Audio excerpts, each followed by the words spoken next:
Hello guys, Gautam here. So இந்த வீடியோல என்ன பார்க்க போறோம் அப்படின்னு சொல்லிட்டு பார்த்தீங்கன்னா, right a program to sort list according to the alphabetic order. அதாவது நான் ஒரு லிஸ்ட் கிரியேட் பண்ணியிருக்கேன். ஸோ அந்த லிஸ்ட்ல ஒரு வேல்யூஸ் கொடுத்துருக்கேன். அந்த வேல்யூஸ் வந்து நான் ஆல்பபெட் ஆர்டர்லையும் கொடுக்கலாம், இல்லை எந்த ஆர்டர்ல வேணா கொடுக்கலாம். அதாவது ஆர்டர் மிஸ் பண்ணியும் கொடுக்கலாம். ஸோ எனக்கு வந்து அவுட்புட்ல என்ன வேணும் அப்படின்னு சொல்லிட்டு பார்த்தீங்கன்னா, அதாவது லைனா ஆல்பபெட்டிக் ஆர்டர்ல வேணும். அதாவது ஏ டு இசட்ல இருந்து லைனா வேணும் எனக்கு. ஸோ அந்த ப்ரோக்ராம் தான் பார்க்க போறோம். இந்த ப்ரோக்ராம் எப்படி போடலாம் அப்படின்னு சொல்லிட்டு வீடியோல பார்ப்போம். Yeah write a program to sort list according to the alphabetic order. அதாவது நான் கொடுக்குற வேல்யூஸ் வந்து எனக்கு ஆர்டரா வேணும், ஆல்பபெட்டிக் ஆர்டர்ஸ்ல வேணும் அப்படின்னு சொல்லிட்டு தான் இந்த ப்ரோக்ராம் பார்க்குறோம். ஸோ இந்த ப்ரோக்ராம்க்கு ஃபர்ஸ்ட் நான் என்ன கொடுக்குறேன் அப்படின்னு சொல்லிட்டு பார்த்தீங்கன்னா, ஒரு லிஸ்ட் கிரியேட் பண்றேன். List is equal to square bracket. So A comma நான் ஆல்பபெட் வந்து எந்த ஆர்டர்ல வேணா கொடுக்குறேன். A comma X comma Y and Z comma D A sorry K comma L. Okay, நான் இந்த ஆர்டர்ல கொடுக்குறேன். ஸோ எனக்கு இப்போ வந்து நான் இந்த ஆர்டர்ல கொடுத்ததுக்கு அப்புறம் எனக்கு அவுட்புட் என்ன வேணும் அப்படின்னு சொல்லிட்டு பார்த்தீங்கன்னா, ஆல்பபெட் ஆர்டர்ல லைன் வைஸா வேணும். ஸோ அது எப்படி பண்ணலாம் அப்படின்னு சொல்லிட்டு பார்க்கலாம். அதுக்கு வந்து நான் இன்னொரு வேரியபிள் கிரியேட் பண்றேன்.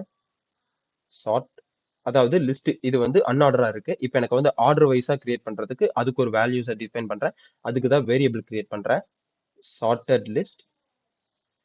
இது வந்து அன்ஆர்டரா இருக்க லிஸ்ட், இது வந்து சார்ட் பண்ண லிஸ்ட். ஓகே, ஸோ அதாவது ஆல்பபெட்டிக்கா கரெக்டான லிஸ்ட் இஸ் ஈக்குவல் டு எனக்கு இப்ப சார்ட்டட் பண்ணும். அதாவது சார்ட்டட்னா என்னன்னு பாத்தீங்கன்னா, ஆர்டர் வைஸா கொடுக்கணும். ஓகே, ஆர்டர் வைஸா எதை கொடுக்கணும் அப்படின்னு சொல்லிட்டு பாத்தீங்கன்னா, அந்த லிஸ்ட்ல இருக்க வேல்யூஸ் தான் கொடுக்கணும். ஸோ அதுக்கு சார்ட்டட்க்கு ஒரு ஃபங்க்ஷன் இருக்கு. அதுதான் சார்ட்டட் அப்படின்னு சொல்லிட்டு ஒரு function. SORTED sorted. Okay, so எனக்கு வந்து லிஸ்ட்ல இருக்க வேல்யூஸை கொடுக்கணும். அதுக்கு நான் லிஸ்ட்னு ஃபங்க்ஷன் டிஃபைன் பண்ணிட்டேன். அதுக்கப்புறம் பாத்தீங்கன்னா எனக்கு வந்து பிரிண்ட் பண்ணும். ஓகே, எதை பிரிண்ட் பண்ணும்?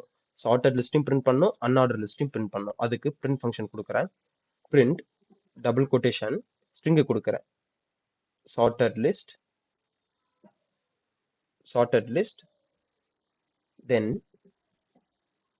கமா எனக்கு எதை ஷார்ட் பண்ணது வேணும், அதாவது sort list is equal to sorted list அப்படின்னு சொல்லிட்டு சொல்லி கொடுத்துருக்கேன். இந்த லிஸ்ட்டை தான் வந்து இது சார்ட் அவுட் பண்ணும். அப்போ வந்து இந்த லிஸ்ட்டும் இதுவும் ஒரே ஃபங்க்ஷன் தான். அப்போ இதுக்கான வேரியபிளும் சார்ட்டட் லிஸ்ட் தான். ஸோ அப்போ நம்ம இங்க வந்து சார்ட்டட் லிஸ்ட்னு டிஃபைன் பண்ணிப்போம். அதாவது இங்க இருக்க ஃபங்க்ஷனை இங்க நம்ம கால் பண்றோம். ஏன் இங்க இருக்க ஃபங்க்ஷனை இங்க கால் பண்றோம் அப்படின்னு பாத்தீங்கன்னா, சார்ட்டட் லிஸ்ட் அப்படின்னு சொல்லிட்டு ஒரு வேரியபிள் கிரியேட் பண்ணிருக்கோம். அந்த வேரியபிள்ல என்ன ஃபங்க்ஷன் நடக்குது அப்படின்னு பாத்தீங்கன்னா, சார்ட்டட் நடக்குது. எதுக்கான சார்ட்டட் நடக்குது அப்படின்னு பாத்தீங்கன்னா, லிஸ்ட்டுக்கான சார்ட்டட் நடக்குது. இந்த வேல்யூஸ்க்கான சார்ட்டட் நடக்குது. ஸோ இந்த லிஸ்ட்டுக்கான சார்ட்டட் வந்து இந்த வேரியபிள்ல தான் நடக்குது. அதனால நம்ம அவுட்புட்ல ஃபைனலா பிரிண்ட் பண்ணும்போது இந்த வேரியபிளோட நேமை நம்ம டிக்ளேர் பண்றோம். Sorted list. Okay, so sorted list அப்படின்னு சொல்லிட்டு கொடுத்துருக்கேன். இது வந்து நான் கொடுத்துருக்க இன்புட். அப்போ அவுட்புட் என்னன்னு சொல்லிட்டு ரன் பண்ணி பார்ப்போம். அப்படின்னு சொல்லிட்டு எனக்கு ஏ டு இசட் வரைக்கும் வந்திருக்கு. அதாவது ஆல்பபெட்டிக் ஆர்டர்ல வந்திருக்கு. நான் என்ன பண்ணியிருக்கேன், ஃபர்ஸ்ட் ஒரு லிஸ்ட் கிரியேட் பண்ணியிருக்கேன். அதுக்குள்ள சம் வேல்யூஸை கொடுத்துருக்கேன். அதாவது ஆல்பபெட்ஸை அன்ஆர்டரா கொடுத்துருக்கேன், கலைச்சி.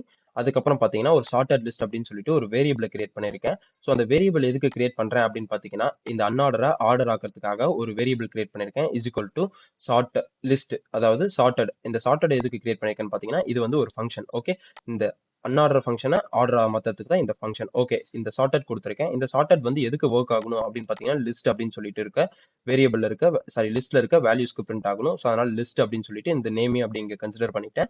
ஸோ இந்த ஃபங்க்ஷன் பார்த்தீங்கன்னா ரன் ஆனதுக்கு அப்புறம் நமக்கு பிரிண்ட் பண்ணணும். எதை பிரிண்ட் பண்ணணும் அப்படின்னு சொல்லிட்டு பார்த்தீங்கன்னா, ஒரு வேரியபிள் ஒரு ஸ்ட்ரிங் பிரிண்ட் பண்ணணும். அந்த ஸ்ட்ரிங் என்னன்னு பார்த்தீங்கன்னா சார்ட்டட் லிஸ்ட் அப்படின்னு சொல்லிட்டு ஒரு ஸ்ட்ரிங் பிரிண்ட் பண்ண சொல்லியிருக்கேன். அந்த ஸ்ட்ரிங் தான் வந்து இங்க இருக்கு, சார்ட்டட் லிஸ்ட் அப்படின்னு சொல்லிட்டு. So string comma sorted list. Okay, so எனக்கு வந்து சார்ட் பண்ண வேரியபிள்ஸை இங்க வந்து கொடுக்கணும். ஓகே, ஸோ அதுக்கு என்ன பண்ணிருக்கேன் அப்படின்னு பார்த்தீங்கன்னா, கமா சார்ட்டட் லிஸ்ட் அப்படின்னு சொல்லிட்டு இந்த வேரியபிள் நேமை இங்க டிஃபைன் பண்ணியிருக்கேன். ஸோ இதை ரன் பண்ணி பார்த்தோன்னா எனக்கு வந்து இந்த ப்ரோக்ராம் வந்து ஏ டு இசட்ல இருந்து ஆல்பபெட்டிக் ஆர்டரா ரன் ஆகுது. So this is the program. Thank you.